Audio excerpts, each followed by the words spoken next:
¿Qué tal? ¿Cómo les va?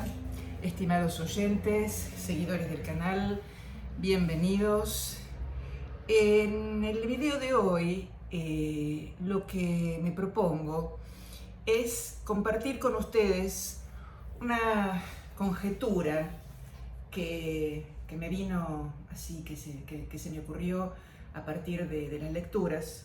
Como ustedes saben, las interpretaciones de los textos de alguna manera son interminables y a uno se le ocurren más cosas y uno sigue pensando o se piensan solas, por así decir.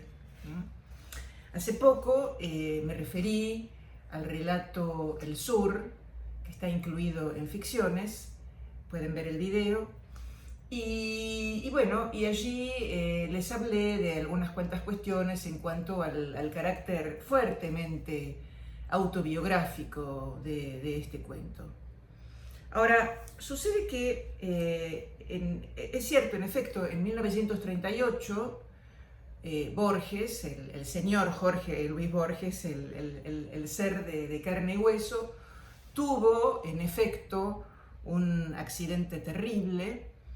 Se llevó por delante, mientras subía muy atolondradamente una escalera después de haberse comprado un nuevo ejemplar de Las Mil y Una Noches, un batiente de una ventana, y esto le provocó una septicemia en una época, hay que aclararlo, en la que todavía no había antibióticos, que surgirían aproximadamente 7, 8 años más tarde. Entonces, el accidente es gravísimo, lo tienen que operar, finalmente, se cura. Y este accidente al que Borges se va a referir en numerosos lugares es lo que se podría considerar realmente un verdadero jalón en la vida del escritor, en Borges no solo como ser humano, sino en el Borges como sujeto textual en su propia escritura. Porque, como les decía, en medio de la convalecencia, después de haber verdaderamente pasado una temporada en el infierno, piensa, bueno, ¿habré conservado mis facultades intelectuales? ¿Será que me volví medio tonto? ¿Será que ya no puedo escribir como escribía?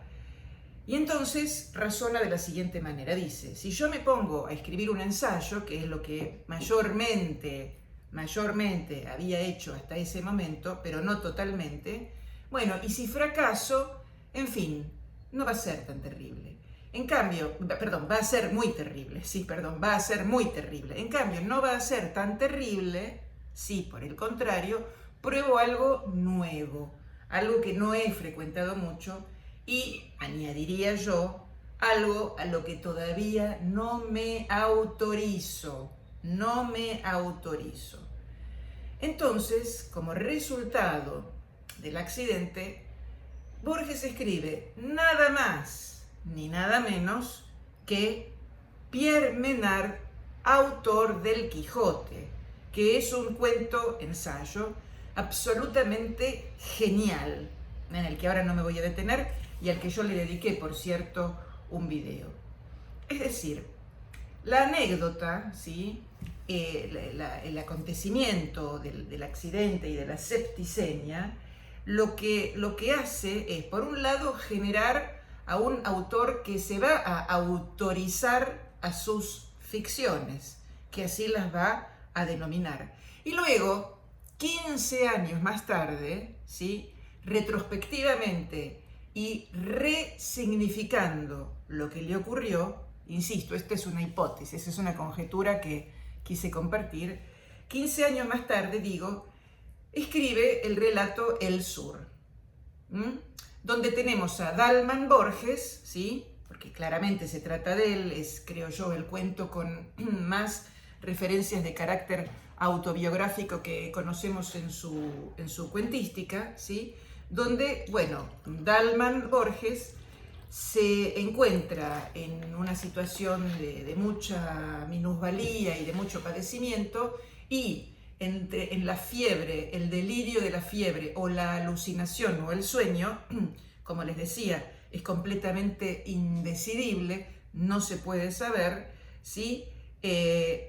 Dalman Borges empuña el arma en el último párrafo y entra en la llanura, ¿sí? Y acaso, ¿sí?, se podría decir que matará al gaucho provocador, y entonces, parafraseándolo a Borges, por fin encuentra su destino de autor de ficciones, se podría pensar, ¿no? Es decir, que el accidente le permite a Borges encontrarse cara a cara, así como Francisco Narciso de la Prida se encuentra por fin con su destino sudamericano, como dice en el poema conjetural, se encuentra por fin con ese destino tan buscado de un autor de ficciones que va más allá, se podría pensar, de la historia universal de la infamia, que ya estaba publicada. Por supuesto, no es el primer cuento de Borges, pero es un paso completamente gigantesco.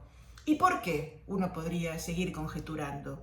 Porque de alguna manera lo que el accidente provocó en su fuero interno, en su subjetividad, es una liberación, en Borges escritor, ¿sí? En el Borges escritor, pero fundamentalmente en el hombre Borges, en el sentido de que se sintió liberado, por fin, gracias al accidente, de ese mandato de que tiene que morir como un hombre de coraje, porque lo realiza y lo traslada a la escena literaria. De modo que, ¿por qué digo liberación? Porque se produce una alquimia maravillosa, que es la alquimia propia de la literatura y de la ficción, ficciones, que lo empuja a Borges y a verdaderamente vivir, ¿sí?, esa muerte corajuda, ¿no?, en el terreno de la literatura, de la misma manera que, como siempre les digo, es un compadrito de las letras que traslada en un duelo con su lector la escena compadrita de la provocación, ¿no? Por eso no estaría de más volver a citar esa frase tan hermosa que aparece en Borges y yo, cuando dice: yo vivo, yo me dejo vivir, para que el otro pueda tramar su literatura y esa literatura me justifique. Es decir, aquí encontramos una relación estupendamente presentada entre lo que es del orden de la vida vivida y de la literatura escrita, donde se entretejen de una manera realmente espectacular, y además haciendo serie, ¿no?, con Borges y yo, El Sur, donde podemos decir Borges y Dalman, pero que Dalman es Borges y el otro, e innumerable, una serie, no digo innumerable, pero una serie bastante extensa de textos borgianos donde vamos a encontrar este desdoblamiento. Esto es lo que quería compartir con ustedes. Será hasta la próxima. Chao.